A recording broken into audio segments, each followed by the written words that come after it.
Chapter 1. The Girl Who Saw Too Much. The world was too loud for Ayana. Not just the honking cars or the shallow chatter in school hallways. It was the unseen noise, vibrations in people's hearts, colors behind their eyes, memories they didn't even know they carried. She felt them all like wind against her skin. To others, Ayana was strange. Her long black hair often braided with shells or feathers, her notebooks filled not with notes but strange symbols and spirals of galaxies. She didn't speak much, not because she couldn't, but because words felt too small for the things she felt. Every morning she walked barefoot to school, her shoes hanging by her bag. The concrete hurt, but it made her feel real. Her favorite part of the day was passing the cliff's edge where the ocean roared. It always spoke to her, not with words, but with feeling, comfort, memory, power. At school, Ayana was invisible, or worse, a target. Other students mocked her drawings, whispered about her behind lockers. They called her the sea ghost. Once, a girl threw her book into a puddle and laughed. Ayana didn't react. Not because she was numb, but because inside, she knew they didn't understand. They've forgotten who they are, she wrote in her journal that night. They are asleep in dreams they didn't choose. She often wondered if she too was asleep. Sometimes she'd dream of temples beneath the ocean, glowing scripts dancing in the current, her hands holding a glowing orb of water that pulsed like a heartbeat. When she awoke, her skin would still feel damp, as if the dream had been more than dream. There were other things too, like the time she touched a dying flower and it bloomed, or the time she cried into the sea and dolphins appeared near the rocks, or when she meditated for the first time and felt something spiral open at the top of her head. Sensation so beautiful, she sobbed with joy. Her mother once called her touched by the gods, but now, even she avoided Ayana's strange behavior. Alone in her small bedroom, lit only by moonlight and a salt lamp, Ayana would sit cross-legged and whisper to the universe, "If I don't belong here, show me why I came." That's when she began drawing eyes, hundreds of them. Some human, some not. Eyes with spiral pupils, eyes with moons reflected in them, eyes shaped like portals. She didn't understand why, but each one felt like a piece of her memory returning. One eye in particular kept repeating. It was ringed with silver water and had a tiny star in the iris. She didn't know whose it was, until he arrived. Chapter 2. The Boy with the Storm in His Eyes. He arrived on a day the sky couldn't decide if it wanted to rain or shine. Ayana sat alone on the worn wooden bench outside the school courtyard, sketching waves that curled like they were alive. The clouds above were heavy, gray-blue, trembling with thunder. The air smelled like salt, though the sea was miles away. Something in her chest stirred. Then she heard it. "Hey, that's beautiful." She looked up and froze. He stood before her, drenched from the rain that had started moments ago. His uniform clung to him, and his hair was messy, wet, falling into eyes that weren't quite human. His irises shimmered between turquoise and silver, like the ocean under moonlight. Ayana blinked, unsure if her mind was playing tricks again. He smiled, gentle, knowing, sad. "You're drawing the ocean," he said softly, sitting beside her without asking. "You can hear it too, can't you?" Her hand trembled. No one had ever said that before. No one could know that. "Who are you?" she whispered. "Someone who remembers," he replied. The rain fell harder, yet they stayed. The world around them blurred, classmates running for cover, thunder rolling far away. But the two of them sat still, staring at the same sky. A connection pulsed between them, a vibration Ayana could feel in her bones. It wasn't attraction in the human sense. It was recognition. Her dreams flickered behind her eyes. Temples, pearls, the sound of whales singing in the dark. And suddenly, she knew his name before he said it. "Kaiv," she whispered. His eyes widened, then softened with relief. "You remember?" In that moment, lightning split the clouds and the sound that followed wasn't thunder. It was a low, haunting hum, like a whale calling across dimensions. The next few days blurred by. Rumors spread. the new boy who never spoke much, who always seemed lost in thought, who sometimes disappeared near the lake behind the school. Ayana watched him from afar. Every time their eyes met, time seemed to bend. She began hearing whispers in her dreams again. The veil is thinning. The tide returns. One afternoon, after another long day of taunts and whispers from bullies, Ayana found herself cornered behind the gym. The leader of the group sneered, grabbing her notebook and ripping a page. "Look, the sea witch drew another spell?" he mocked. Ayana tried to grab it back, but they shoved her, laughter echoing through the empty hall. Then suddenly, wind. It roared through the corridor like a living thing, scattering papers everywhere. The boys stumbled back, terrified. A figure stepped forward from the end of the hallway. Kai. But his eyes weren't human now. They glowed soft but fierce like stormlight. "Touch her again," he said quietly, "and the sea will remember your names." The bullies froze, the air heavy with something ancient. Then, as if awakened from a spell, they dropped everything and ran. When silence returned, Ayana looked up at him, trembling. "What are you?" He smiled faintly. "The same as you. Lost between worlds." That night, she couldn't sleep. She went to the lake behind the school, the one that shimmered strangely under the moonlight. Kai was already there, barefoot, staring at the water's surface. "You came," he said without turning. "The sea called you too." Ayana stepped closer. The water rippled, though there was no wind. Their reflections shimmered, overlapping until it looked like one being. "Why does it feel like I've known you forever?" she whispered. "Because you have," he said. "Before this life, before the human world, we were one." He reached out his hand. "Do you want to remember?" Ayana hesitated, then placed her hand in his. The moment their fingers touched, the lake exploded into light. The water spiraled upward, wrapping them both in glowing waves. She saw flashes, two figures beneath the sea, crowned with shells and starlight, a kingdom of coral glowing like fire, a prophecy whispered by ancient whales. The prince and princess of tides, separated by the veil of forgetting, must reunite when the world drowns in illusion. The vision faded, but Ayana's heart beat wildly. She was crying without knowing why. Kai wiped a tear from her cheek and smiled softly. "Welcome home, Ayana." And then they both fell, not into the water, but through it. Chapter 3: The Forgotten Kingdom Beneath the Waves. Ayana did not fall. She returned. Water closed around her body, yet there was no fear, no struggle for air. The ocean welcomed her gently, like a mother receiving a child who had been gone too long. Warmth spread through her chest, and light bloomed all around, layers of blue, emerald, and soft gold pulsing with quiet awareness.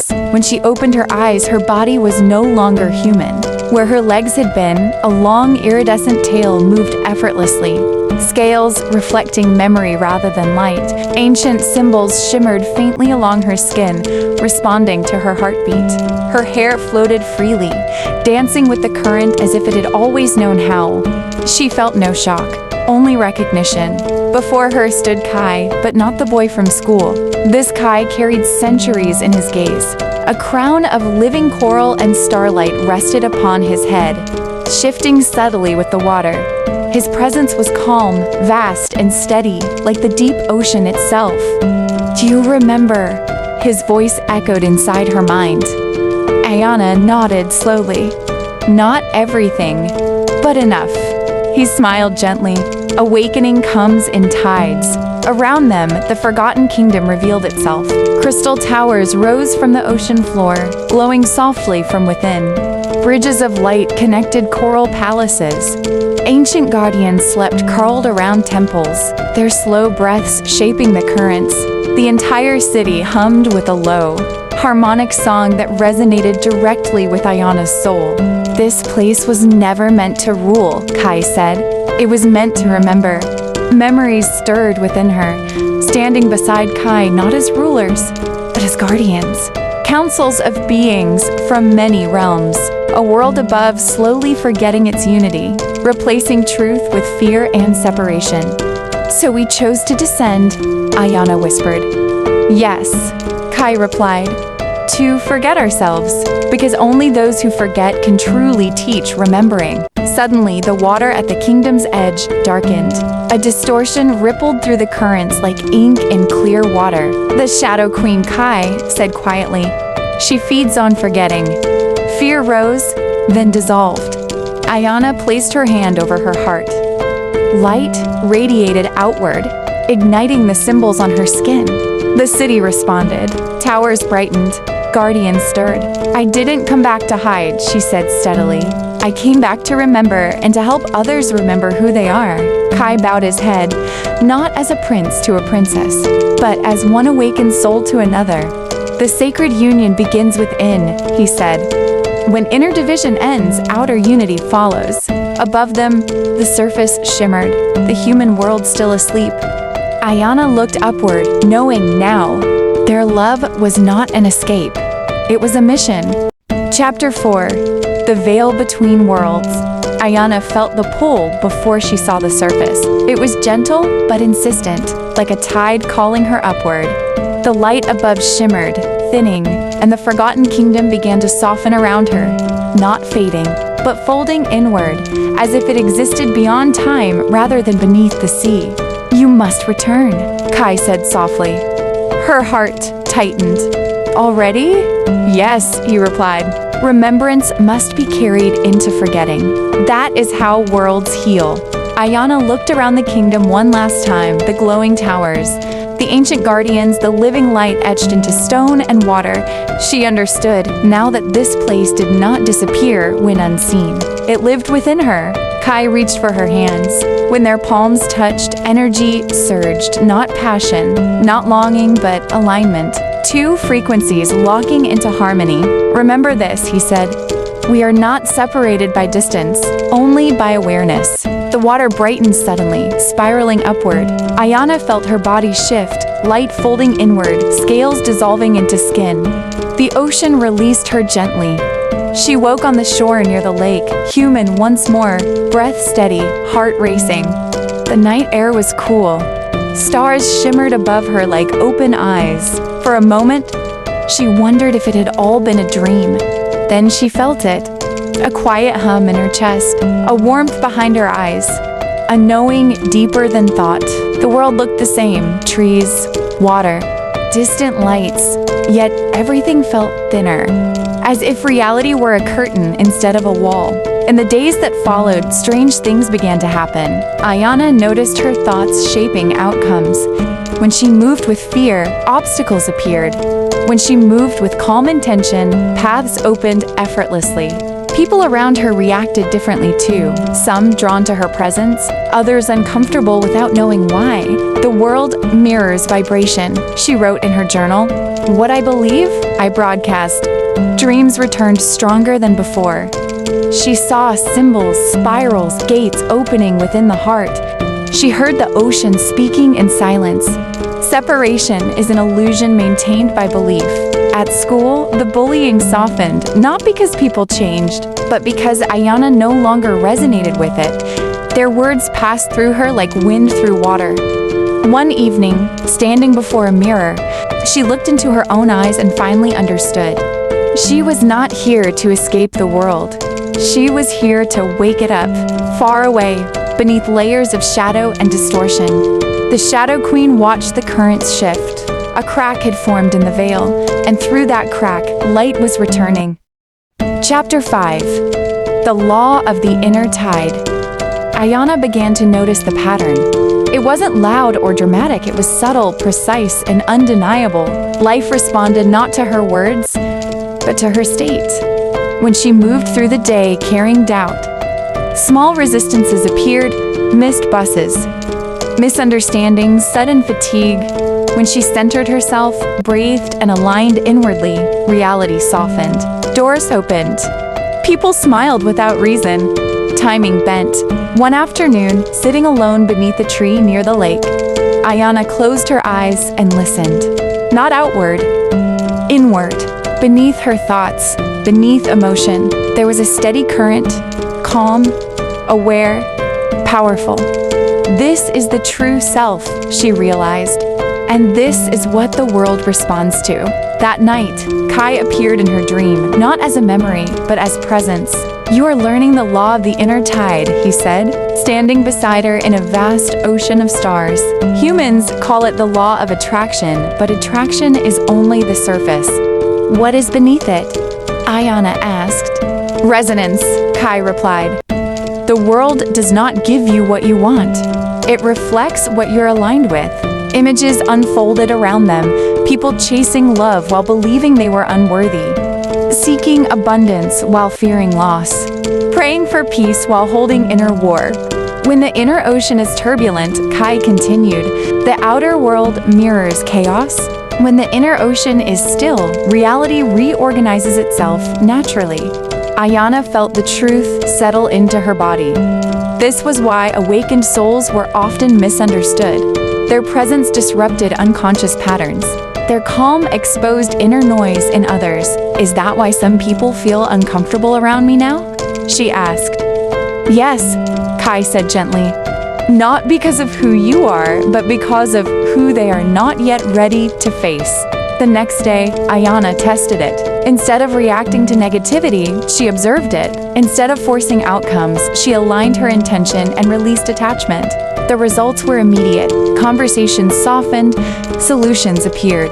Synchronicities followed her like quiet confirmations. She wrote in her journal, "I am not manifesting things. I am remembering who I am," and the world adjusts. But not everyone adjusted peacefully. Some people grew distant. Others projected fear, jealousy, or judgment. Ayana felt it clearly now. Awakened souls do not blend into sleeping systems. They activate them. Far beneath the surface, the Shadow Queen sensed the shift. Her illusions fed on unconsciousness, and Ayana's alignment weakened the web. "She remembers the laws," the Shadow Queen whispered into the dark. "And remembrance is dangerous." Ayana stood by the lake that evening watching ripples spread from a single stone. She understood now. Change never began with force. It began with frequency, and she was no longer afraid of her own depth.